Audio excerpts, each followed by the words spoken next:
Hello, everybody, and welcome to the 1982 Viper Concept Car Build-Off Grand Finalist Challenge. I am joined today by none other than the acclaimed actual automotive journalist, Anthony Ingram. Oh, yes. Glad to be here and attempting to speak over the loud sound of all these Vipers. Yeah, I've done a bit of journalism. I've written for a few places. I've talked a lot of rubbish about cars. That's kind of, I guess, why I'm here.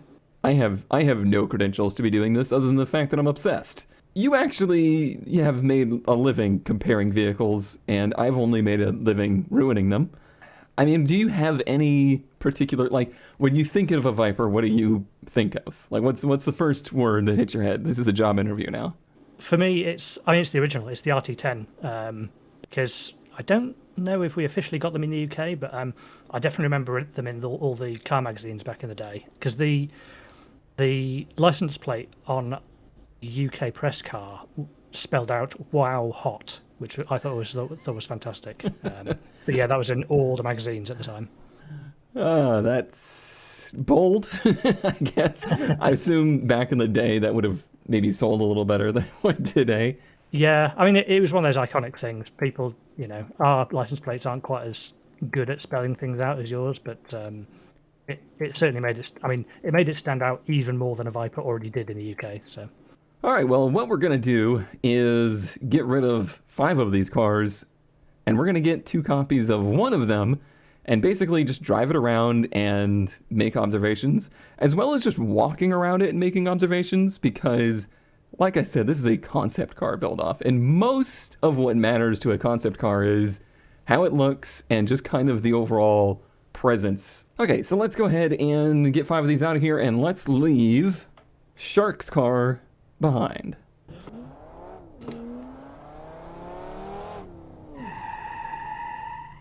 Perfect. Nailed it. Absolutely perfect parking job there.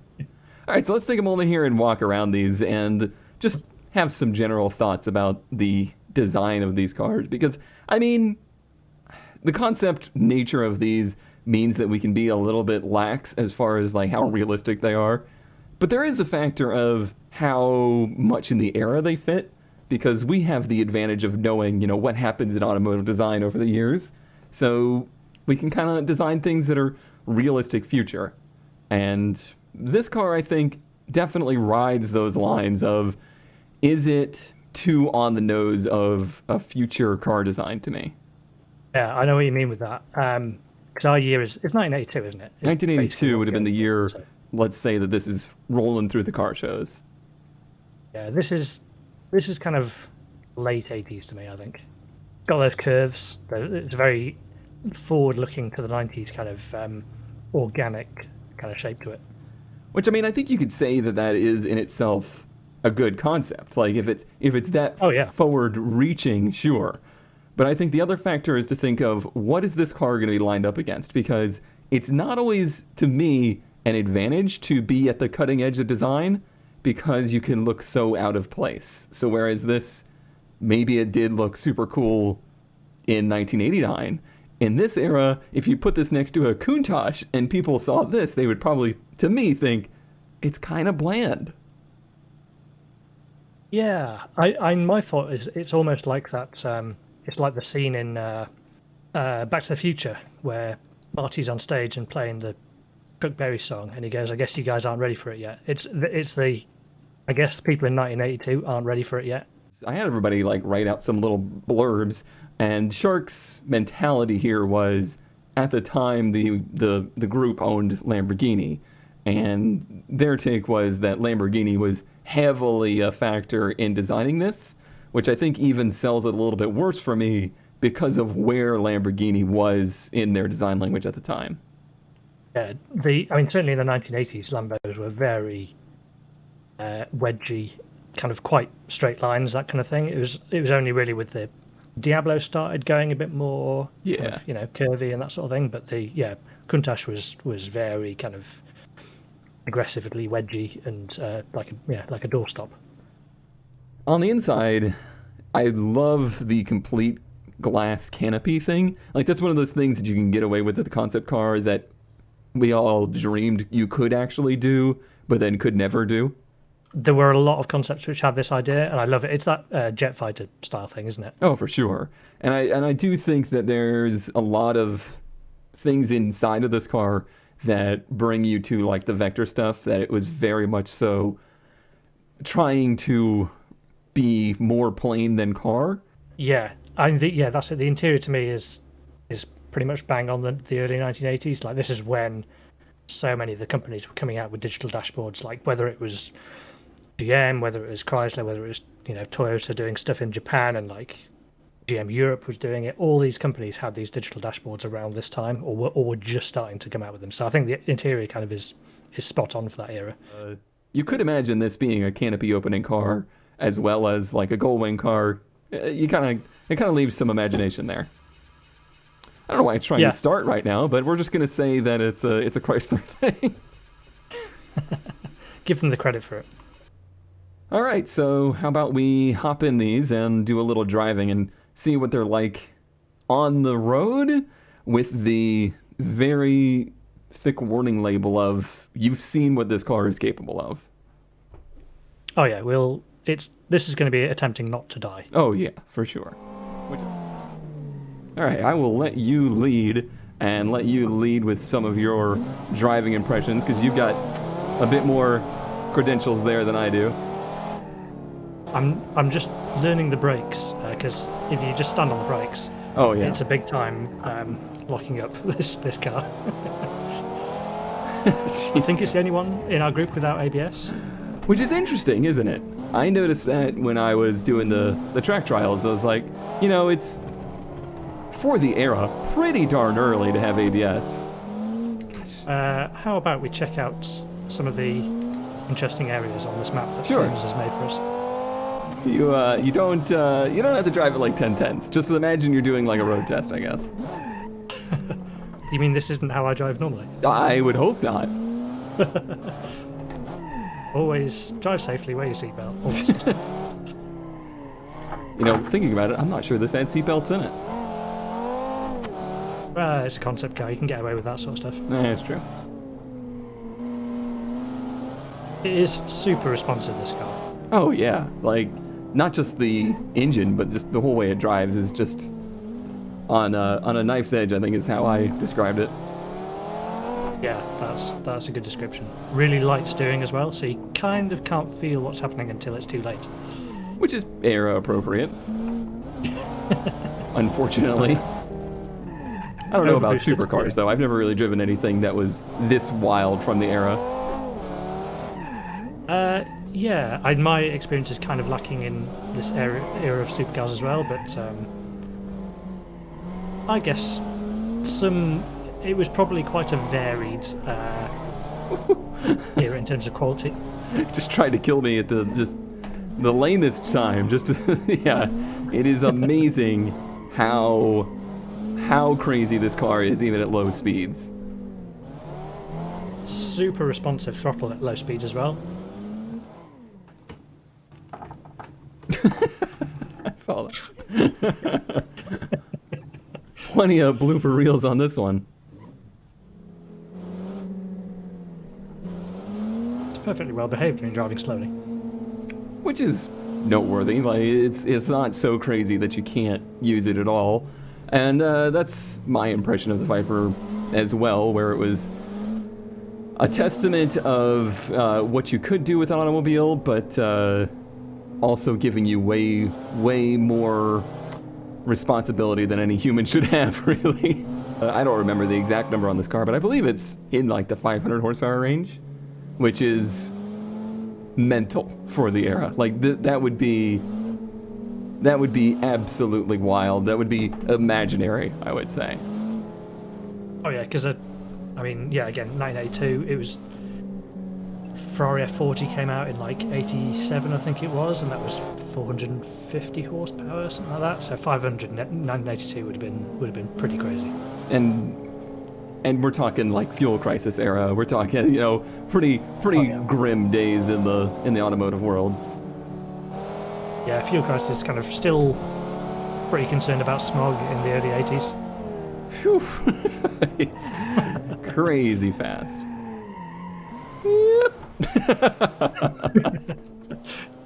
things to hit in this map. Oh, yeah. All right, so there's a little taste of the Shark entry. And let's hop over to Apex's to see what it's like. And now for something completely different. Apex's car, to me, is more so the end of muscle, like, or even trying to bring back muscle. Yeah, I mean, to me, it's very era appropriate. Like, to me, it has this kind of Nissan Z-car vibe. They're kind of just as they're transitioning into the 80s. I mean, Sure. obviously you've got the target tops and stuff, but like it's yeah, a mix of kind of muscle and GT-ish sports car of the early 80s. Yeah, I guess I hadn't given that enough credit before, how kind of Japanese sports coupe in proportion it is, even though it has that little bit of a stung by a bee muscle car look. There's some really cool details as well. Like, again, very era appropriate, but also, you know, stuff that probably suggests Japan more than America. Sure, and that, I mean, honestly, that's not something that really happened. Although there was a lot of mingling between Chrysler and Mitsubishi at the time, it was much more a one-way street from Mitsubishi to Chrysler than it ever was the other way around. So I guess this is a little bit of a dream world where they took more of like Mitsubishi's chassis technology and some of the good old Chrysler, muscle car drivetrain and mushed them together. Yeah, I think that's a pretty good description of it because when we start these things up, you'll hear it. There's no doubting where the engine comes from.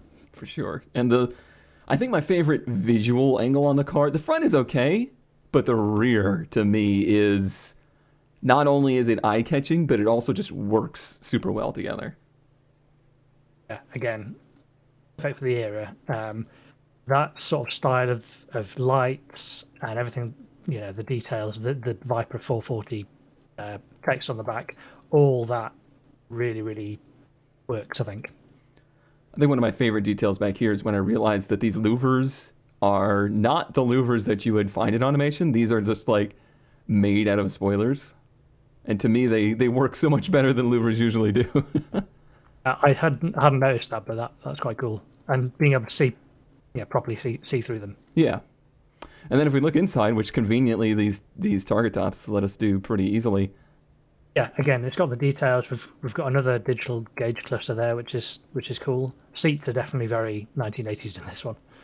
I particularly love the fact that, you've got this very intricate digital dash and kind of the sharp lines that you would expect of the era. And then you have crank windows, which is perfectly on brand, I think, for the kind of car that I imagine this would be. Like, let's remember the RT10 had features such as plexiglass windows. And also the kind of pretty standard like 2-spoke steering wheel out of like a Dodge Aries or something. It's like base model steering wheel in a sports car. Right. Yeah. It's much more lipstick on a pig inside of the car, which I think is perfect. Like that's right in the theme that I imagined it to be. Yeah. And that absolute 80s touch, which is the red stripes absolutely everywhere. Oh, for sure. I mean, who needs better materials when you can just put some red piping on it? Yeah. Yeah, proportions wise, I would say it's pretty standard. It's the details that make this one, I think. Right. It feels like they tacked a bunch of stuff onto a more normal car and then put, a big engine in it to make it crazy, which I personally think is pretty in line with what they were capable of doing in the day. All right, well, let's hop into this thing and see if it's a muscle on the streets. I never noticed before that scoop is like semi-transparent. Yeah, that's it. I like that detail. That's cool. You mentioned, while driving Shark's car, that the steering was very light. This one, quite different. Yeah, this is a real step up in muscle. I mean, it's that word again, isn't it? Muscle. It's pretty hefty. I'm also having to turn down the volume just to be able to hear. Oh, this is going to be a bump. That was fine. Yeah, this one actually drives a little bit more civil. I find it a bit easier to handle. certainly, yeah, trying it at higher speeds. Although you say that, And he's gone. I've not hit anything. It's fine. I'm starting to question your journalism credentials. Everybody's got one of those moments in their backstory. Oh yeah, I'm sure. One thing I found with this car as well, it's powerful. Like it's got loads of torque. Oh yeah. We're back in the campsite again. Oh, good. But it does seem to gain an extra like 800 horsepower in the last 500 revs. Like it really, really gets wild in the top of the rev range. I think it's fitting that we ended up here. Just saying. I feel like if there's a place this car somewhat belongs, it's in this area. In a slightly sketchy, grotty campsite. Yeah, but like 20 years later, you know. I think I do get the impression that Dodge was trying to be a little bit sophisticated in a way with the actual Viper. This is almost a bit too rough around the edges, but at the same time, it's got a lot of the characteristics that I associate with the actual Viper. Yeah, especially the early ones, and you're thinking, you know, it's 10 years earlier. Perhaps they weren't quite as sophisticated leaning. He left me. He got me. See if I can catch you. These are possibly not ideal roads for a Viper. No, which I think is perfect. Yeah. By the way, we're on a map that is currently under development by a community member called Flamers. You're gonna have to say the name of the map because I'm not nearly British enough. So we are in East Anglia, so it's named kind of after a region of England. But I have to say this incredibly hilly region might not be the most geographically accurate to the real East Anglia, which is incredibly flat. So yeah, although I find it to be ridiculously fast, as I'm here in fourth gear, you know, it's not pulling away without, you know, any semblance of reality. I think this is fairly accurately fast. And oh yeah, it's a proper Viper. Yeah, and it's a proper, you know, Widowmaker if left in the wrong hands. Alright, I think that's a decent taste of this one. Let's hop to the next. Alright, next up is Flamers, and once again, just a completely different take. This is probably the most different of takes. Yeah, honestly, this one, it doesn't scream Viper to me, but I appreciate what Flamers has done here. See, I tried to have an open enough mind to realize that it doesn't have to necessarily resemble the Viper that we know, because this is before the Viper that we know. So the idea is just, you know, somebody within the chain of command brought forward the idea that they need a new Halo car in this era. What would that look like? And is it impossible that it would come up to be something like this? I don't think so. Yeah, I mean, you're absolutely right. It's kind of, if you wanted an out-there performance car, and yeah, people were just starting to take notice of really crazy hot hatchbacks in this era. I mean, the Renault 5 Turbo, the rear-engine one, had come out in 1980, I think. So it would probably be on people's minds. The market either did or didn't hit a critical mass, and I think maybe in Europe, where people tended to go in for hatchbacks a bit more in the first place, the idea of, yeah, like a really hot, crazy one probably took off a bit more, whereas I don't think enough manufacturers in the States really went for it. And so, you know, if the Omni GLH was kind of the only thing on the market at the time, not enough people got familiar with that concept to really want it. And you know, Dodge didn't make a 1982 Viper hatchback which could really scream how cool these things were to people. Right. Yeah, I mean, to be blunt, I mean, what's the cooler name, Viper or Omni? All right, so looking around inside of this one, we have some really great seat graphics. These are very 1990s to me. Like, this is special, like JDM market Super Impreza with a type of Recaro that was sold nowhere else in the world. For sure. And the rest of the interior, to me, is honestly, it's a little bit of a miss. Like, we've got what looks like an aftermarket head unit. There's a digital cluster, but it's just kind of like thrown in there. There's the one that's in the passenger seat. These are all kind of like silly little concept car gimmicks, I would say. Yeah, I quite like the little display in the passenger seat, and I also do like that. I mean, it's very obviously a rear-wheel drive car, and there's a big center tunnel all the way through, and so you don't get a center seat in the back. It's just transmission tunnel the entire way through. Right. I didn't really touch on that before, but it does give every impression of being a front-wheel drive car. So if they were to try to make, the Viper version of one of their cars be crazy, taking a front-wheel drive platform and then throwing in a, rear-wheel drive subframe under it to make this happen would be pretty wild. Yeah, and it's got that, again, it's almost that Skunkworks thing of it's like, no more rear bench because we can't fit it. We've just got to work around this enormous thick transmission tunnel. So the drivetrain of this would be the idea of like taking the Slant 6, breathing some life into it by throwing some turbos on it. They kind of did that with the Viper, just a very different engine, having the the popularly known as a truck engine in that thing. Right. I mean, it's a similar lineage, I guess you could say, using very ancient technology that was laying around and then having somebody else come through and modernize it. So I suppose you would be saying, here's our old Slant 6, make an aluminum block, throw some turbos on there, and try to make it something that's noteworthy. And allegedly they would be putting, almost 400 horsepower through that inline 6 at this level of tune, which would be pretty wild. I feel like that's maybe punching a little above the belt of reality. Yeah, but also feasible with that kind of technology. Like, I guess if they'd, in period, they probably could have made that from a turbocharged Slant 6. Maybe might not have lasted particularly long, but that wouldn't have been a concern with the concept.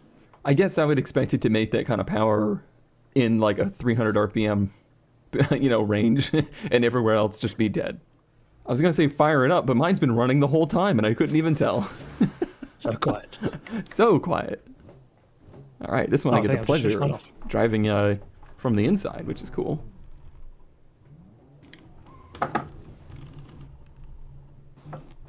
Which way do you want to go?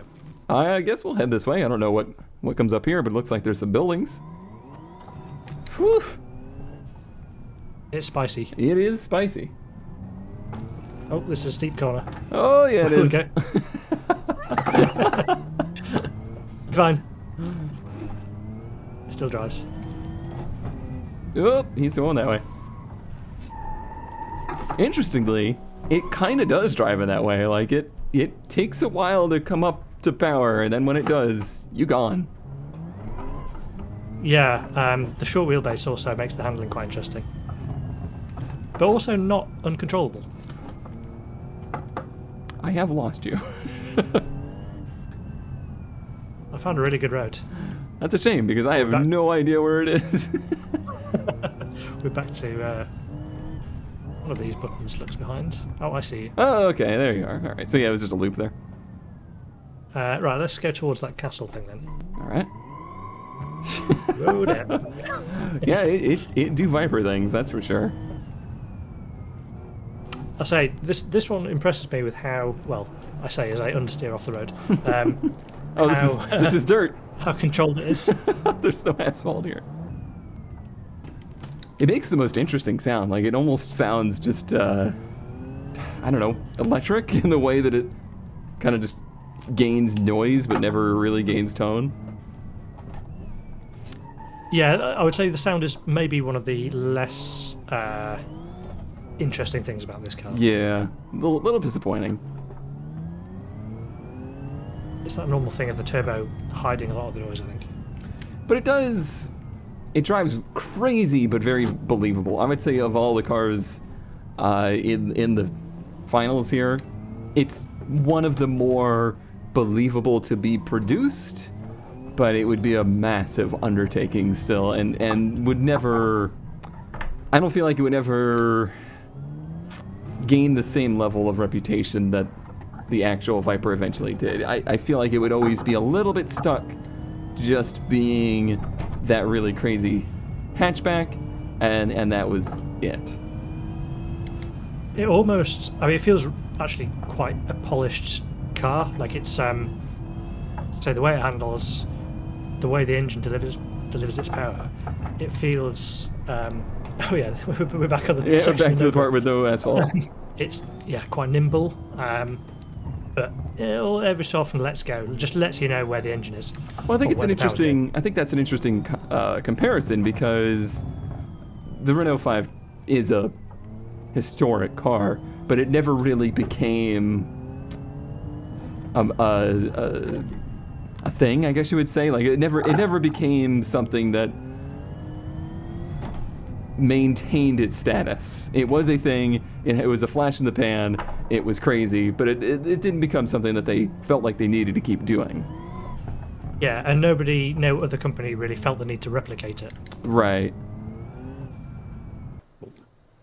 All right, so that's Flamer's car. It's interesting. I have dubious thoughts about its Viper status, though.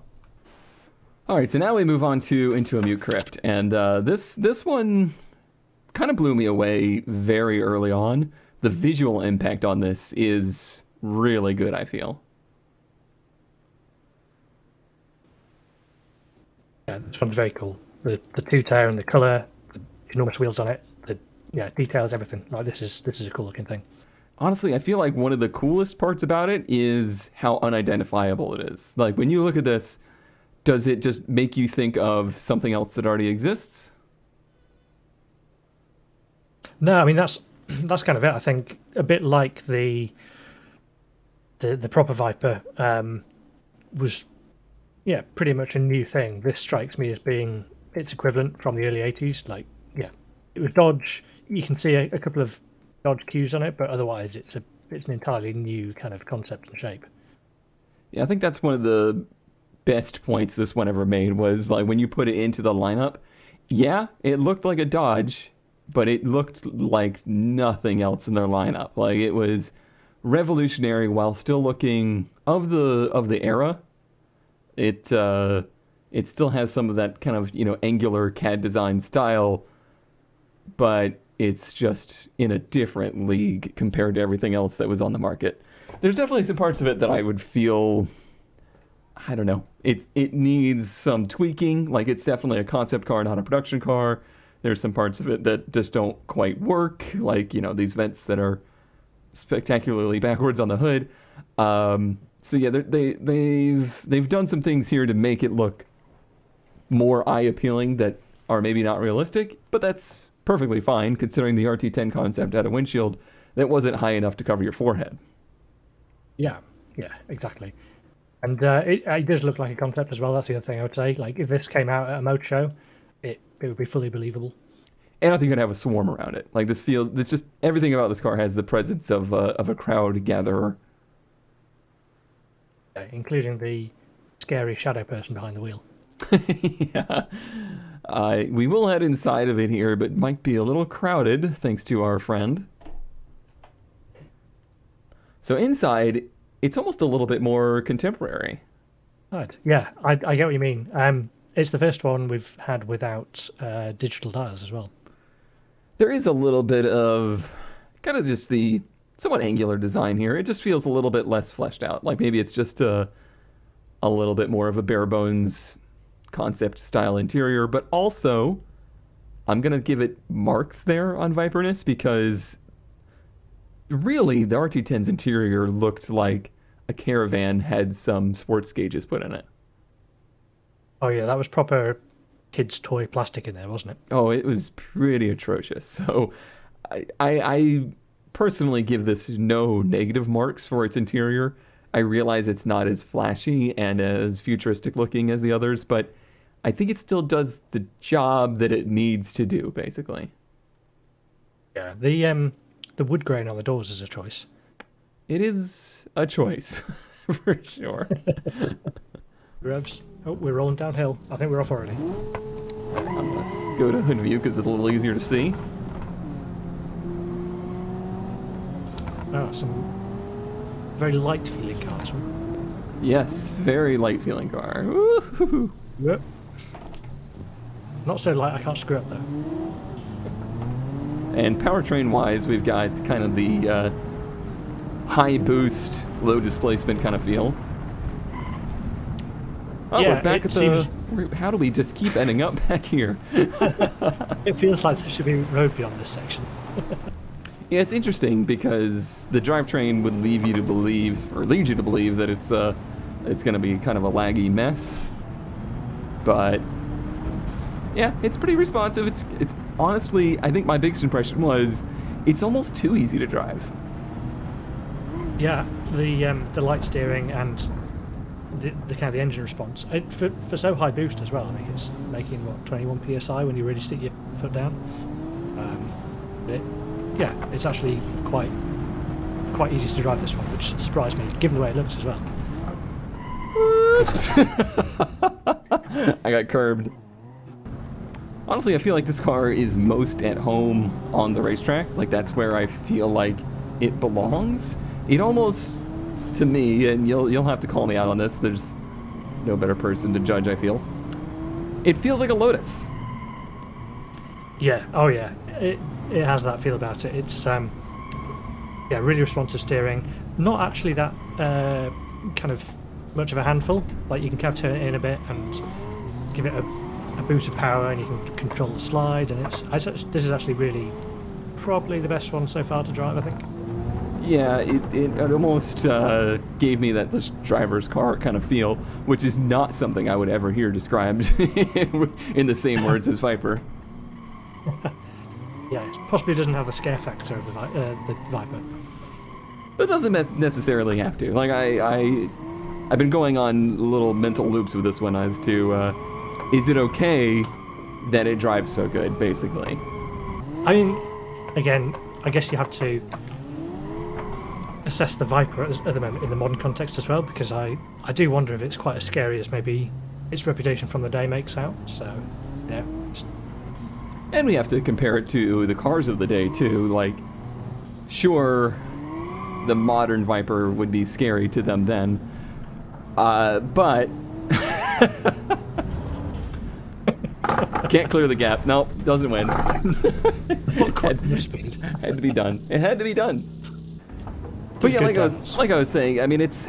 Sure, it doesn't feel as crazy to us, but we have all of the knowledge of where cars went at our disposal. I feel like in 82, this is still a pretty wild car.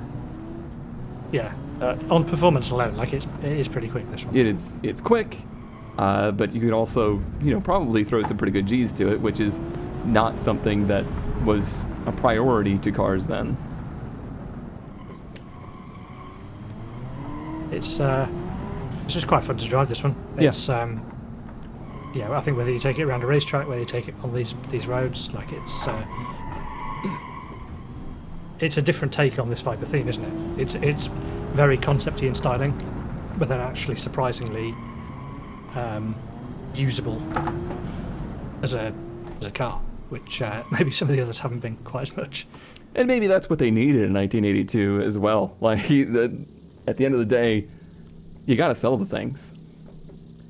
All right, kind of a brief amount of time with this car, but it just instantly reads to you, I feel. Like, it gives you so much confidence that you just feel like you know this car the second you start driving it. It works, it handles, goes quickly. Yeah, this one's good fun. All right, so next up is Mr. Chips, and I'm gonna say this one's another heavy hitter in the concept car looks department. There's something very cool about this. It's got the proportions-wise, kind of possibly a bit more Corvette-y, but the details on this are fantastic.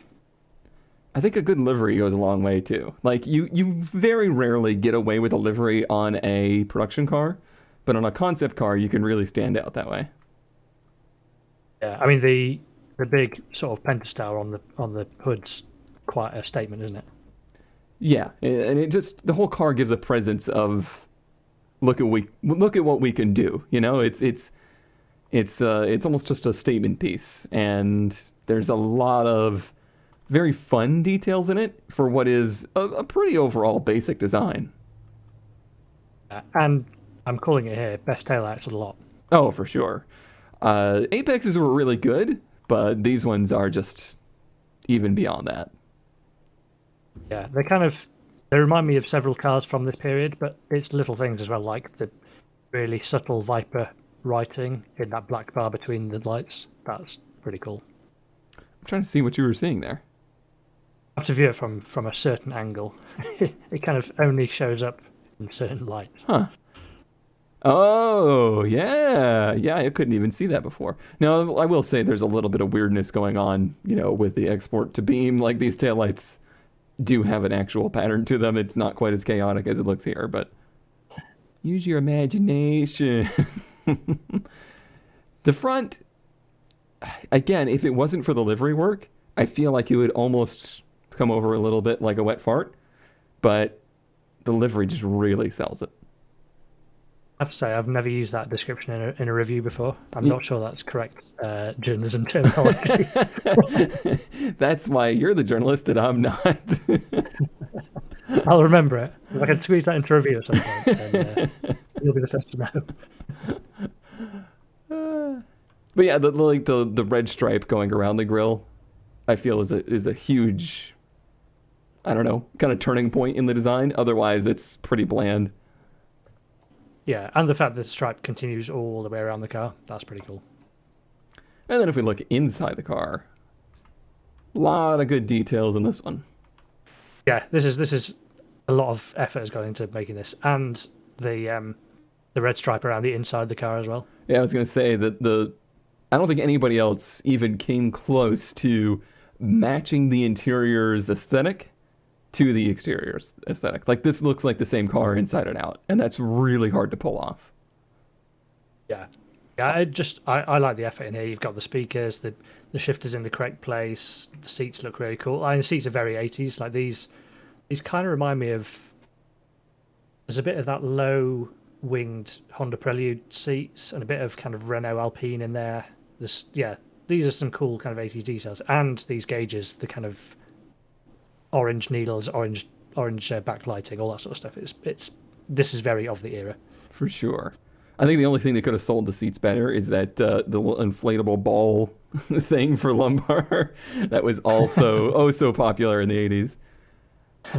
And maybe a red stripe on the seats as well. Oh, true.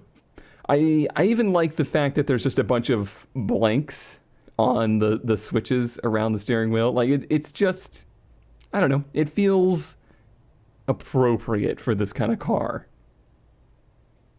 Yeah, that part's been kind of thing again. And I guess that's the very concept car thing, isn't it? Giving it a bunch of potential features that you've kind of not decided yet. Sure, we might add ABS and traction control in 20 years, but none of those things exist yet, so we better put these blanks in. These are features you might get if you buy the production car. All right, well, I'm excited to get this one out on the road because it gave me mixed feelings when I was driving it. Yeah, let's give this one a try.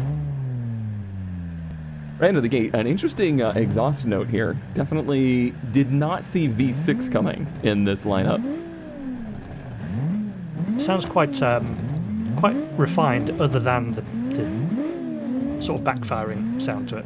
And the large amount of unburnt fuel coming out the back of it. Yeah. Well, they didn't care about the environment in 1982. That's true. I mean, does the Chrysler Corporation care about it today? Well, they've not a given range full of Hellcats. they've not given a lot of evidence of it. This one's spicy. It is spicy, but I don't want to say it handles great, but it handles right. You know what I mean? Yeah, it's I mean, it handles like it looks, I would say. Yeah, and everything. I mean, it does drive like a concept as well, and that everything. There's a not quite finished feel to it, but yeah, it's got these big kind of aggressive front engine proportions, and it drives in the manner that you would expect from the way it looks. Sound-wise, I guess I could get over it. You know, it has the ability to be a little bit shocking, and you got to think in the era, this kind of drivetrain wasn't as popular as it is today, so it's hard to basically take yourself out of the moment and go back in time to a very different era. Yeah, I have to say, I think this idea of a turbo V6 probably is quite era appropriate for this car, because I guess people were trying turbos in the 80s. I mean, the GNX, when did that come out? That was a turbo V6, wasn't it? Right, yeah, very similar era. Yeah. I would say, again, it's probably a little too good. I think if they were actually going to do something like this, oh my gosh, we actually made it to the track. Just completely by accident, we found the track. We've been trying to find this the whole time. Although I don't think we can get in from here. There must be a way in. Flamers must have designed a way in. Oh yeah, there we go. Yeah.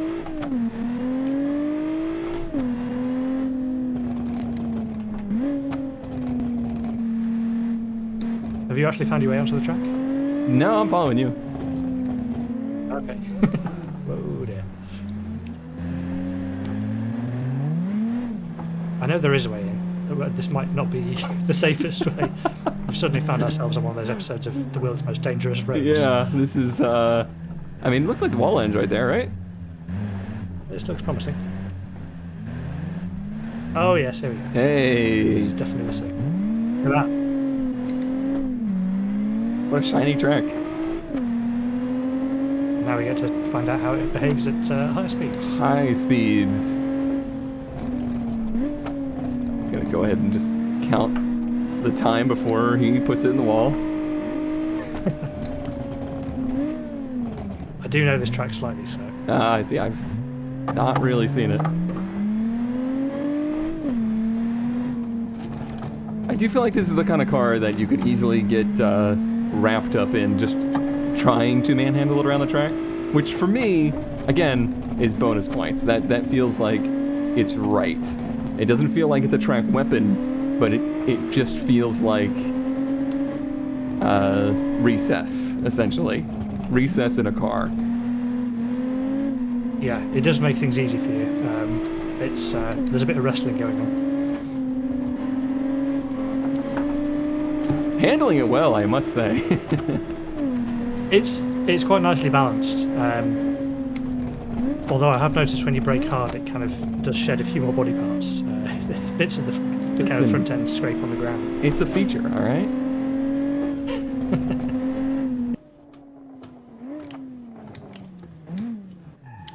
Well, there you are.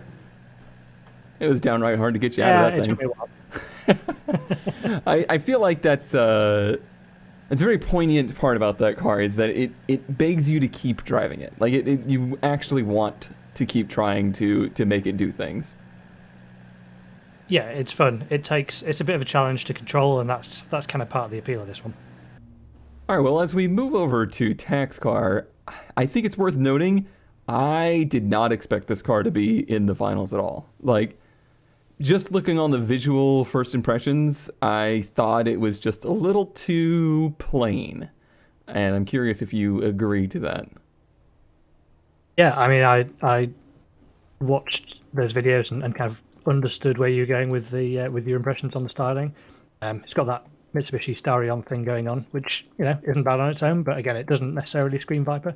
It's inescapable, right? Like there's just some bodies that you know exactly what they are, and there's no way to get around it. The way the B pillar slants forward, the way it has the wide body fenders, it's a Starion body. It just so happens that really works because Mitsubishi and Dodge in the era were, joined to the hip. Yeah, again, you could fully imagine them collaborating on something like this. Visually, though, the modifications that are made to it, I feel like they work. They're very Dodge, aren't they? Again, some of the details here, these sort of split rear lights, the enormous Viper writing on the rear bumper. Interesting that this one hasn't gone for the three-spoke wheels. Tac's gone with a slightly different direction with the details on this.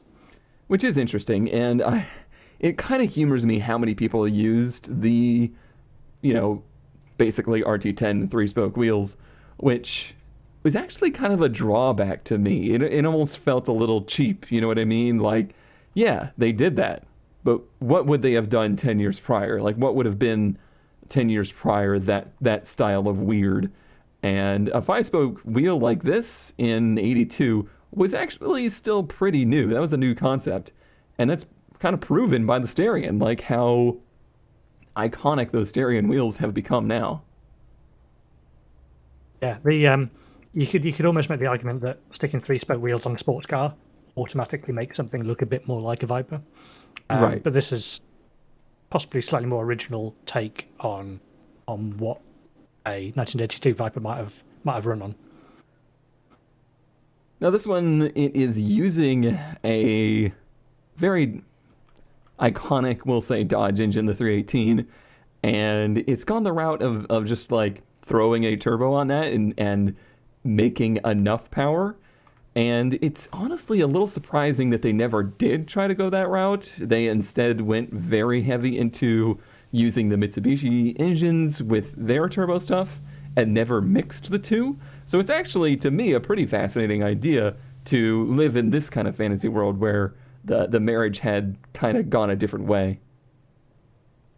Yeah, and I think this engine's fairly low boost as well, isn't it? This is the typical kind of going in too hard with the turbocharger thing. It's like a light boosting for an engine you already had in the range, like not working it too hard. Right. They're already making low compression engines for emissions reasons. So they already had, a 318 that was basically barely pumping any air. So it was perfect to just put a turbo on it that wasn't making a ton of boost. And all of a sudden you were making the power levels that people were familiar with a V8 making. Yeah, and hopefully having something fairly drivable from it as well. Well, that's yet to be seen, but we do need to take a look on the inside. And in here, it's Smurf City. This is really very blue, isn't it? It is very blue, and there was definitely an era, I don't know if it was in the early 80s, but there was an era in which the bright blue interior was a thing. Yeah, I think it was mainly Ford that went in for that, wasn't it? You have bright red, bright blue. Oh yeah, I suppose Chrysler did it as well, and a couple of others. I guess people figured out how to make their plastics different colours by this period. The rest of it, it's pretty bog standard, and honestly, I think it even quite perfectly fits the Mitsubishi interior. Like the way those switches are laid up against the cluster and everything, it's pretty much on point. Yeah, the centre stack kind of reminds me of the AW11 MR2. A sort of tiered look to it. Yep, sure does. And the rest of it, it's, pretty bare bones. You just got the essentials. Yeah, nice blue centre console, no rear seats, or sort of like, it looks like one of those cars that could have been a 2+2, but in this format, yeah, just a couple of seats, a couple of Recaro style things. Right. In the era, they would have made the Styrian a 2+2 for quote-unquote insurance reasons that I'm pretty sure didn't actually exist. But, basically it was to try to sell the car to more people. Versus if you were to turn it up to this level, odds are those people don't care about rear seats. Yeah. And then again, we've got another one here with the digital gauges. So, yeah, leaning into the early 80s aesthetic. Some of the proportions inside are a little askew, I would say. Like the wheel size and location. Some of the stuff just feels a little out of place, honestly.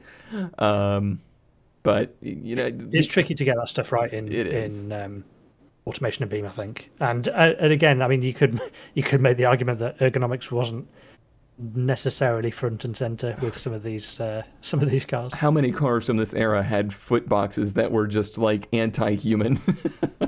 Oh yeah, and steering wheels, not even necessarily square with the seat, but not parallel with the dashboard either.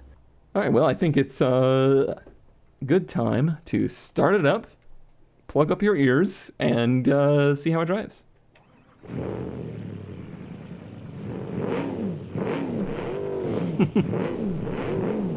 This one's loud. And it also does a good skid. I think he's still doing a burnout back there. Yeah. There he goes. There we go. Oh yeah. Oh yeah. Oh, does he hold it? Basically. Still not going. Have to turn the volume down a bit more. But yeah, it's only making 8.7 pounds of boost. Honestly, if you didn't have that boost gauge, I don't think you would even know this car was turbo. No, this feels very naturally aspirated. It feels like it's just a really healthy, naturally aspirated engine. I think that's the part that made it have a little bit of a soft spot for me, is that it solved the problem they were having in the era in which, none of their engines were making power anymore. They were all smog machines and barely able to make half of what they used to. So I like the concept of them fixing that with boost and not really going too far from there. Hi, hello. That was just one of those cool action shots, right? Yeah.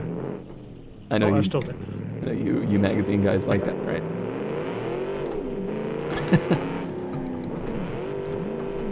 Well done. Perfect rocket. Yeah, this one's got really nice balance. You can play around with it a bit, even though it can get a bit squirrely, but again, that feels very vibe to me. Yeah. It feels like this would have been something to slay, say, the Camaro and Mustang of the era. Yeah, this is kind of on the that sort of Mustang Cobra R / I guess IROC Z Camaro level, something towards the upper end. I'm gonna really show up my poor knowledge of these American muscle cars. The IROC Z is like a low-end Camaro. No, I mean, yeah, that would have been the height of the day, but this would be so far ahead of the performance of them. This is far above Corvette performance of the day. But the visual appeal of this car, the size, I guess, the scale of it, and the scope you get in looking at it, isn't that of a Corvette. It's more of a pony car. Yeah, it's not as grand as something like a Corvette. So yeah, this one definitely won me over with performance more than style, and I guess the question is there. The Viper won people over with both, really. It was a stunning design, and it was also wildly fast. So does this car have enough performance and driving excellence to overcome what are somewhat not exciting looks? Oh, the wheel, it wiggles. Yep. Here, I'll wait here. It's a good burnout machine.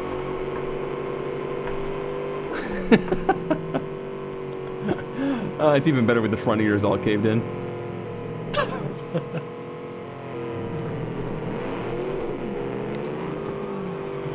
Alright, well, I think that's about enough slaying rubber.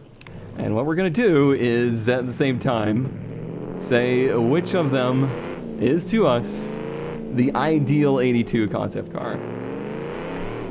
The Viper that we have chosen for the 82 concept car is going to appear. And if we agree, then it's decided. And if we don't agree, then we have to debate it out and figure out which of the two it is. Okay, sounds good to me. All right, in 3, 2, 1.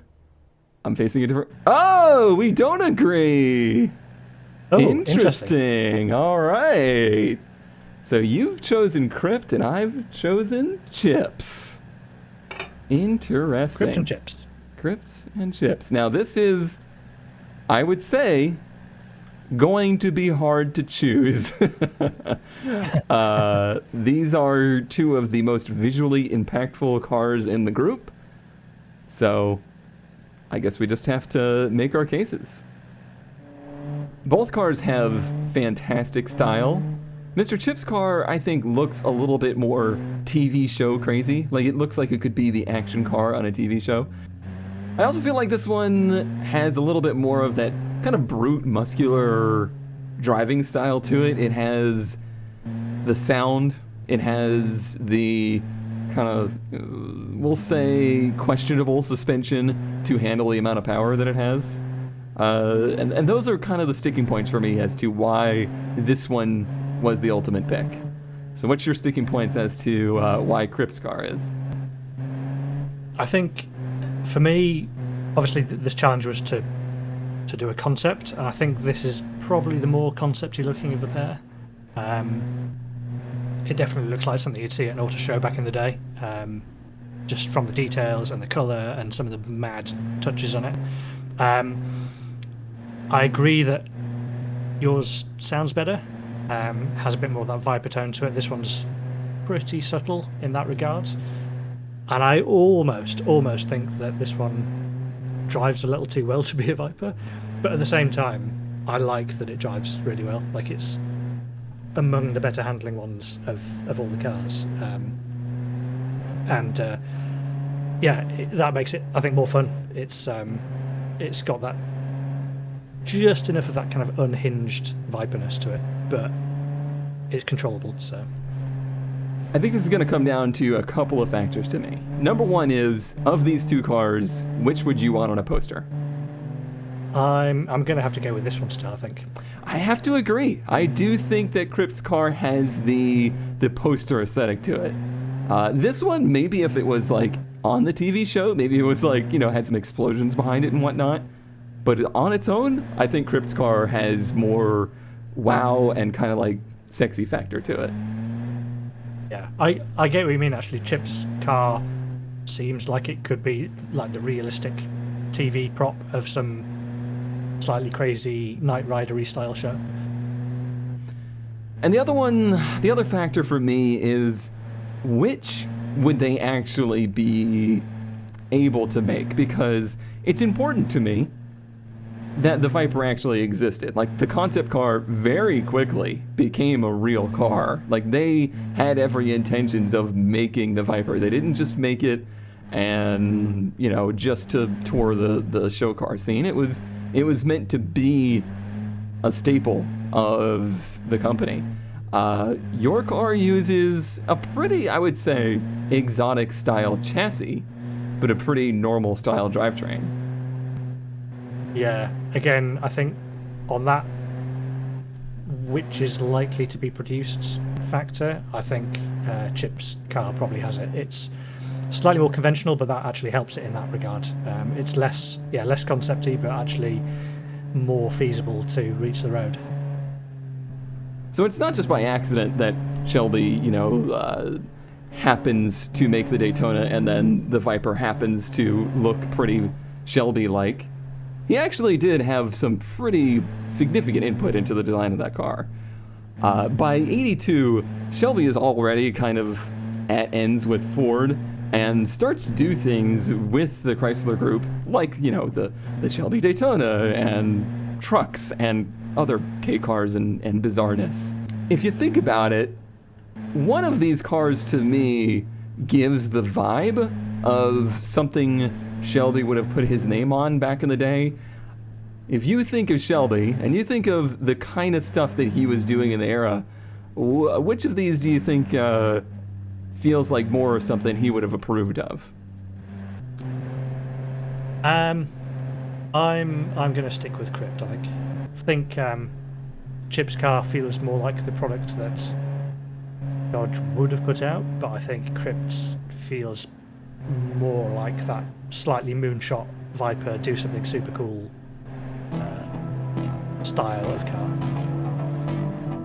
All right, well, I don't know how scientific this is, but as far as I can tell, journalism's not very scientific. Oh yeah, not at all. So not the bit I do anyway. I'm just gonna say that we've come to the conclusion.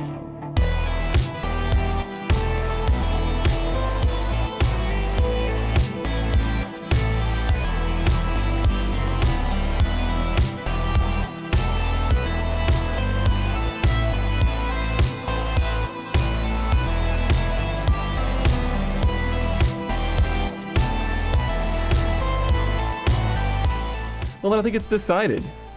It's going to be Crypt, and I couldn't be happier. I really went back and forth. I did agree with you early on that it almost felt like it drove too good to be a Viper. Yeah, it's just this one of the 6 finalists, probably one of the best driving ones. But I don't think it's unhinged of me to say that 10 years prior to the Viper existing, how crazy it would be performance-wise could be pretty different. The whole perspective of the company would have been different then, and really the market too, because you're really just coming out of the muscle car era. Like, we're not too far removed from it in 82. It's almost possible that people would have been kind of tired of that idea, and something that was a real driving car could have been easily as popular in 82 versus something that was muscular and crazy fast. Yeah, and particularly given this was the Malaysia era as well, wasn't it? So people are probably not that hyped up on what the muscle cars were like at the time, and probably crying out for something a bit more exciting. All right, I don't think I have anything else to say, but amazing job, everybody. Like, really, there was at least 20 of the entries that I think could have been the final car, and everyone would have been happy. Like, if people are upset with this car winning, then I just don't think you even understand. Like, there's so many of these cars that could have easily been the best of the best. Now we got to go back to building like animals and blenders and waffle houses. Yeah, the next one has to be a big meme challenge, doesn't it? Gotta have the memes.